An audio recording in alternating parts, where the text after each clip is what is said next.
希言，你今日放咗學之後有咩計劃啊？我想寫晒功課先，然後輕鬆一下。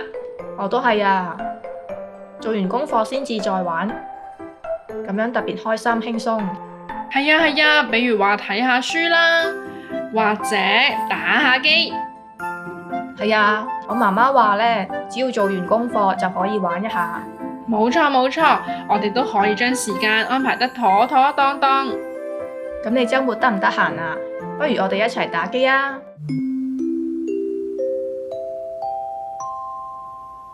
打機嘅手語係乜嘢？